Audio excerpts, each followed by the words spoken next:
Hi ಗೆಳೆಯಸ್ 1 hour ಆದ್ಮೇಲೆ ಇನ್ನೇನು ಬಲೆ ನೆತ್ತಾ ಇದೀವಿ ಗೈಸ್. ನೋಡ್ಬೋದು ಇಲ್ಲಿ ಇನ್ನು ಒಂದೊಂದೇ ಸಿಗ್ತೈತೆ. ನಮ್ಮ ಗೆನಿಗನು ನಮ್ಮ ಕಾರ್ತಿಕನ್ನ ಎತ್ತಾಕ್ತವ್ರೆ. ಮಸ್ತ್ ಬ್ಯಾಟಿಂಗ್ ನೋಡ್ಬೋದು guys. Fish pro guys, pro ತಿನ್ನೋದ್ರಲ್ಲಿ ಮಾತ್ರ ಪ್ರೋ ನಮ್ಮ ಹುಡುಗರು ಗೈಸ್. ಲೈನ್ ಆಗಿ ಬಿದ್ದೈತೆ, ಬೊಂಬಾಟಾಗಿದೆ. ಪ್ರೋ ಎಲ್ಲ ಪ್ರೋ ಮೀನುಗಳು ಸುಮಾರು ಏನಿಲ್ಲ ಅಂದ್ರೂ ಗೋಣಿಯಲ್ಲಿ ನೋಡ್ಬೋದು ನೀವು. ಇಲ್ಲಿ ಮೀನೆಲ್ಲ ಹಿಡ್ದಿದ್ದಾಯ್ತು, ಫ್ರೆಶ್ ಆಗಿ ಇಲ್ಲಿ ನೀರಲ್ಲಿ ಕ್ಲೀನ್ ಮಾಡ್ತಾ ಇದೀವಿ. ನೋಡ್ಬೋದು ನೀವು ಇಲ್ಲಿ ನಮ್ಮ ನಂದೀಶನ್ ಅವರು ಡೀಪ್ ಆಗಿ ಎಲ್ರು ಕ್ಲೀನ್ ಆಗಿ ತಿನ್ಬೇಕಂದ್ಬಿಟ್ಟು ಮಸ್ತ್ ಆಗಿ ಕ್ಲೀನ್ ಮಾಡ್ತವ್ರೆ. ಇಷ್ಟ ಜನ ಇದೀವಿ, ರಾತ್ರಿಗೆ ಏನಿಲ್ಲ ಅಂದ್ರೂ ಒಂದು ದೊಡ್ಡ ಸೈನ್ಯನೇ ಬರುತ್ತೆ ಮೀನ್ ತಿನ್ನೋದಕ್ಕೆ. ಗೈಸ್ ನೋಡ್ಬೋದು ಮೀನು ಮಸ್ತ್ ಆಗಿ ಮ್ಯಾಗ್ನೇಟ್ ಆಗಿದೆ, ಸಕ್ಕತ್ತಾಗಿ ಮ್ಯಾಗ್ನೇಟ್ ಆಗಿದೆ. ಮ್ಯಾರಿನೈಟ್ ಆಗಿದೆ, ಫ್ರೆಶ್ ತವಾಯ್ಕ್ ಆಗಿದೆ. ಇದೇ ಖುಷಿದಲ್ಲೇ ಒಂದ್ ಡೈಲಾಗ್, 100 ರೂಪಾಯಿ ಕೊಟ್ಟು ಹೋಟ್ಲಲ್ಲಿ ತಿನ್ನೋ ಬದಲು ನಕ್ಕನ್ ಕೆರೆಗೆ ಹೋಗಿ ಮೀನೆಲ್ಲ ಹಿಡ್ಕೊಂಡ್ ಬಂದು ಮಸ್ತಾಗಿ ತಿನ್ನೋ ಮಜಾನೇ ಬೇರೆ ಗೈಸ್.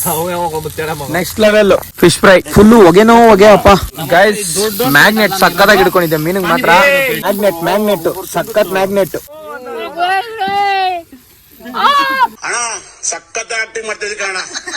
ಗೈಸ್ ಕಬಾಬ್ ಫ್ರೈಗೆ ಎಣ್ಣೆ ಬೇರೆ ಉಯ್ತಾ ಇದಾರೆ. 1 ಲೀಟರ್ ಗೋಲ್ಡ್ ವಿನ್ನರ್, ಅದು branded gold winner. Magnet correct ಆಗಿರ್ಬೇಕು. ನಾವು ಮಾಡೋ ಕೆಲಸದಲ್ಲಿ ಮ್ಯಾಗ್ನೆಟ್ ಕರೆಕ್ಟ್ ಆಗಿರ್ಬೇಕು. ನಾವು ಹುಡುಗರು ಟೀಮ್ ವರ್ಕ್ ಅಲ್ಲ, ಮ್ಯಾಗ್ನೆಟ್ ಇದ್ದಂಗೆ ಇರುತ್ತೆ. 1 2 3 4 ತೀಸ್ಕೋ ಏಸ್ಕೋ. Next level enjoyment. ಇದೇ ತರ ವಿಡಿಯೋಸ್ ಬೇಕಂದ್ರೆ ವೀಕ್ಷಿಸಿ. ಆಯ್ಗಿಲಿಯಾಸ್.